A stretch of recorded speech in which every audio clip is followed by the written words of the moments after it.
আসসালামু আলাইকুম ওরহমতুল্লাহি ওয়াবারাকাতুহ। প্রিয় ভাই ও বন্ধুগণ, আজকে অত্যন্ত আনন্দময় একটি বিষয় নিয়ে আলোচনা করব। আমার আলোচনার বিষয়বস্তু হচ্ছে যে আমরা যে পৃথিবীর মধ্যে এসেছি, আমরা একটা সৌভাগ্যবান জাতি। তার কারণ হচ্ছে আল্লাহ রাব্বুল আলামিন আমাদেরকে মুসলমান বানিয়ে পৃথিবীতে পাঠিয়েছেন। তারপর পরই আমরা আমাদের জন্য সবচেয়ে আনন্দের বিষয় যেটি, তা হলো আমাদেরকে মুহাম্মদ সাল্লাল্লাহু আলাইহি ওয়াসাল্লামের উম্মত হিসেবে আল্লাহ রাব্বুল আলামিন পৃথিবীতে পাঠিয়েছেন। যা আমরা জানি, প্রায় আজ থেকে ১৫০০ বছর আগে মুহাম্মদ সাল্লাল্লাহু আলাইহি ওয়াসাল্লাম পৃথিবী ত্যাগ করেন।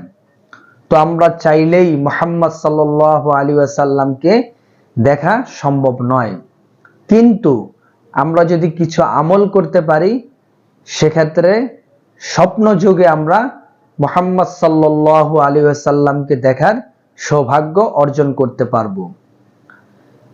আমরা জানি একজন নবী ছিলেন যে হযরত ঈসা আলাইহিস সালাম। তিনি আমাদের নবী মুহাম্মদ সাল্লাল্লাহু আলাইহি ওয়াসাল্লামের পূর্বেই ছিলেন। আল্লাহ রাব্বুল আলামিন মূল যে আসমানি কিতাব রয়েছে ৪টি, তার মধ্যে ইনজিল নামক কিতাবটি ঈসা আলাইহিস সালামকে দান করেছিলেন। সেই ঈসা আলাইহিস সালাম তার নবুয়তি থেকে তিনি মুহাম্মদ সাল্লাল্লাহু আলাইহি ওয়াসাল্লামের উম্মত হওয়াকে বেশি গুরুত্ব দিয়েছেন, বেশি প্রাধান্য দিয়েছিলেন, এবং তিনি আল্লাহ রাব্বুল আলামিনের কাছে আবেদন করেছিলেন যে আল্লাহ, আমাকে তুমি মুহাম্মদ সাল্লাল্লাহু আলাইহি ওয়াসাল্লামের উম্মত হিসেবে কবুল করো।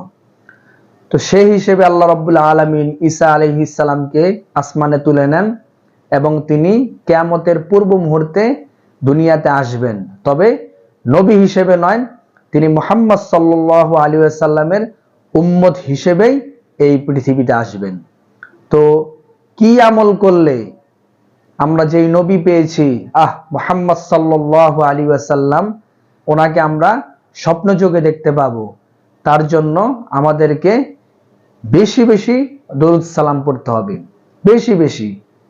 যেমন সবচেয়ে সহজ এবং সংক্ষিপ্ত যে দরুদ সালামটা রয়েছে, সেটি হচ্ছে সাল্লাল্লাহু আলাইহি ওয়াসাল্লাম। আবার বলছি, সাল্লাল্লাহু আলাইহি ওয়াসাল্লাম। এটি যদি আমরা বেশি বেশি পড়তে পারি, বিশেষ করে ফজরের নামাজ পড়ে তারপর ১০০ বার, মাগরিবের নামাজ পড়ে তারপর ১০০ বার, দৈনিক যদি আমরা ২০০ বার পড়তে পারি, কন্টিনিউ যদি আমরা এই আমলটি করতে পারি, তো আশা করা যায় আল্লাহ রাব্বুল আলামিন যদি আমাদেরকে চান, আমরা স্বপ্ন যোগে মুহাম্মদ সাল্লাল্লাহু আলাইহি ওয়াসাল্লামের দিদার লাভ করতে পারবো।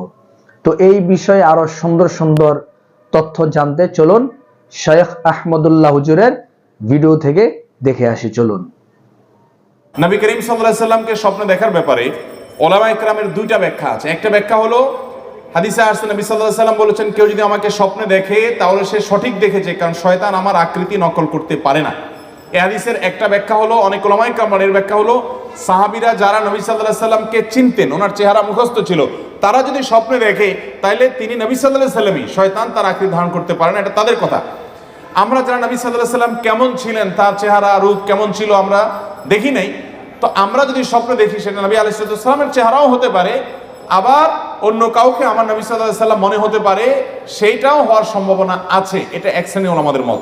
আর অন্য অনেক উলামাদের মত হলো না, কেউ যদি স্বপ্নে দেখে, কেউ তাকে বললেন নবী সাল্লাল্লাহু আলাইহি সাল্লাম, অথবা তার মনে হতেন নবী সাল্লাল্লাহু আলাইহি সাল্লাম, তাহলে তিনি কিয়ামত পর্যন্ত যেই দেখুক না কেন, সে নবী করিম সাল্লাল্লাহু আলাইহি সাল্লামকেই স্বপ্নে দেখেছে, এবং এটি সন্দেহাতীত ভাবে তার জন্য একটা শুভ সংবাদ যে তিনি নবী সাল্লাল্লাহু আলাইহি সাল্লামকে স্বপ্নে দেখেছেন। যদিও এই স্বপ্নে দেখলেই তিনি নিশ্চিত হয়ে যাবেন তাহলে আমি সাহাবী হয়ে গেলাম, আমি জান্নাতে চলে গেলাম, এরকমটি মনে করার কোনো সুযোগ নাই। নেক আমল আমাদেরকে অব্যাহত রাখতে হবে। বাকি কারোর স্বপ্ন কেউ দেখার পর যদি সন্দেহ করে অন্য কেউ, না তুমি দেখো নাই, বা নবীকে দেখো না অন্য কাউকে দেখছো, তাহলে তার এর কারণে ঈমানের ক্ষতি হবে না।